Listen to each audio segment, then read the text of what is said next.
क्योंकि हमारी कोई कंपनी या बिजनेस नहीं है। कोई चढ़ा जाता है, हमारे पास करोड़ों सनातनियों का प्यार, लाखों करोड़ों लोगों की दुआएं, हजारों संतों का आशीर्वाद, इतनी कोई हमारी हिसाब कमाई। किताब तो रखता होगा ना कि कितना पैसा आया, जितने सनातनी उतनी कमाई, हिसाब आप लगाओ।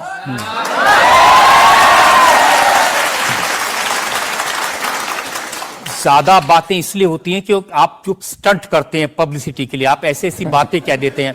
आप कहते हैं कि बिना वीजा के हनुमान जी रावण की लंका में घुस गए थे। ये जो मॉडर्न युवान भाई बहन है, इनको लंका प्रवेश के बारे में बताएंगे तो इनको ये लगता है कि ये घिसी पिटी बातें इनके दादा परदादा बताते रहे, ये बेचारे ऊब गए।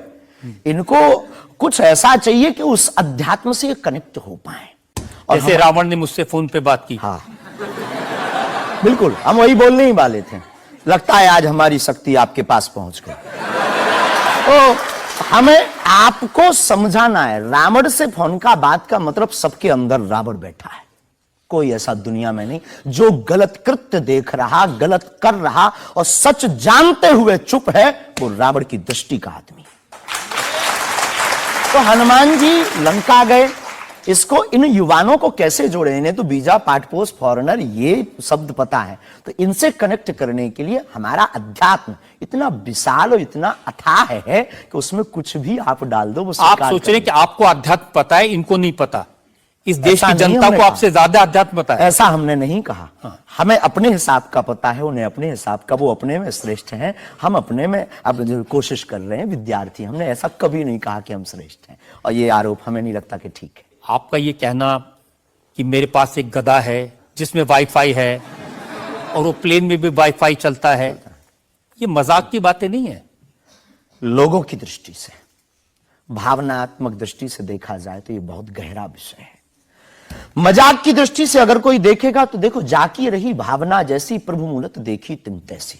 भगवान की कोई लीला को सिर्फ रास लीला को उठाते हैं, लेकिन हम तो महाभारत भी उठाते हैं।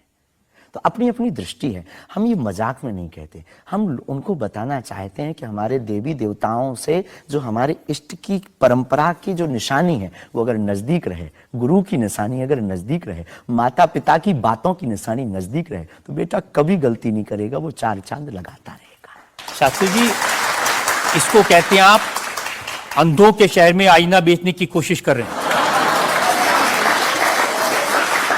ऐसा हमारा भाव नहीं है, अपितु हमारा भाव ये है कि उस केवल वाईफाई को हम बताते नहीं, उसकी महिमा भी बताते हैं, और दरबार में आने वाले लोगों को उसकी महिमा का अनुभव भी कराते हैं। तो फिर वो जो बात मजाक की है ना, वो फिर अध्यात्म, आस्था, ईश्वर से जुड़ करके नास्तिक भी आस्तिक बन जाता है।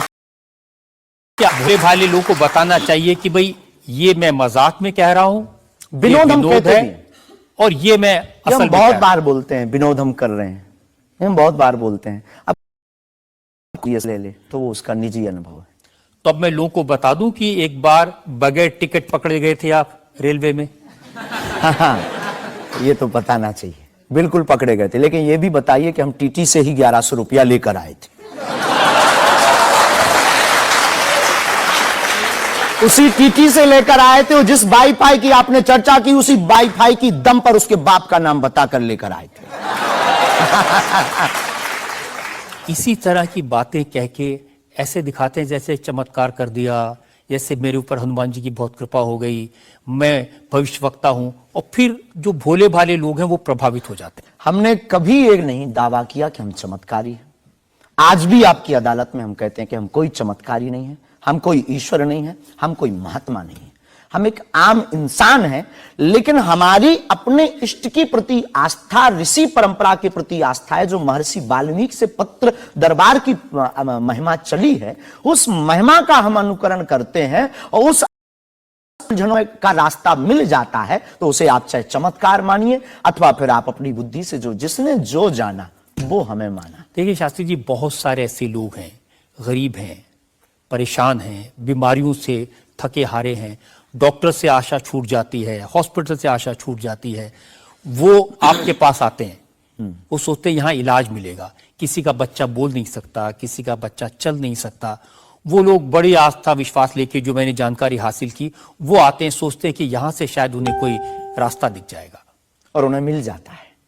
जो आते हैं श्रद्धा पूर्वक आते हैं। देखो जिंदगी में अगर वो परेशान है और डॉक्टर से परेशान होकर के या कहीं से भी निराश होकर के आया और उसे कुछ मिले ना मिले, हम ये तो नहीं कहते, जिसकी जितनी निष्ठा उसको उतना हमारे बागेश्वर बालाजी के दरबार में मिलता।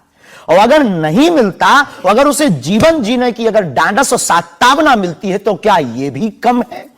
बिना पैसों में, बिना दक्षिणा दिए, बिना कुछ लगे अगर हनुमान जी से जुड़ रहा, अगर वो प्रभु से जुड़ रहा, अगर उसे जीवन जीने में 4 दिन की जिंदगी है, डॉक्टर ने कह दिया तुम मर जाओगे, लेकिन बागेश्वर धाम के नाम से उसके चेहरे पे मुस्कुराहट है कि मेरा हारे का सहारा है, तो अगर ये मुस्कुराहट उसके चेहरे पर आती, इससे किसी को गुस्ताखी क्यों? देखिए, अगर बागेश्वर धाम आने से लोगों का इलाज हो जाता है तो फिर आपको कैंसर हॉस्पिटल बनाने की क्या जरूरत है? यही तो हम बताना चाहते हैं कि दुआ और दवा दोनों आवश्यक है। हमने ये नहीं कहा कि हम डॉक्टरों के खिलाफ हैं। अब मैंने पूछ लिया तो आपने दवा ऐड कर दिया उसमें। नहीं, हमने औषधालय बागेश्वर धाम पर खुलवाया है और मंदिर के समीप खुलवाया है। वहां पर ग्राम पंचायत का भवन है, वहां पर आयुर्वेदिक औषधालय है। दुआ और दवा मतलब दवा है, और वहां ठीक नहीं हुए तो दुआ के लिए चढ़ जाओ मंदिर पर, दोनों काम करेगा, ठीक है। और ये कोई नई बात नहीं है, हमने ऐड नहीं की, डॉक्टर खुद ऐड करता है, ऑपरेशन करता है, जब ठीक नहीं होता तो वो भी कहता है तुम भी प्रार्थना करो। लेकिन ये सही है कि जिस इलाके में आप हैं उस इलाके में बहुत सारे ऐसे लोग हैं जो इसी तरह पर्ची निकालते हैं, जो इसी तरह दुआ की बात करते हैं। पूरे भारत में ऋषि परंपरा के अनेक लोग हैं, बहुत लोग तो नहीं कह सकते, पर अनेक लोग पूरे भारत में हैं। और केवल हमारे इलाके में नहीं, पूरे भारत में। हमारे इलाके में बागेश्वर बालाजी की महिमा और दादा गुरुजी के पास दरबार से, कृपा से बहुत से महापुरुष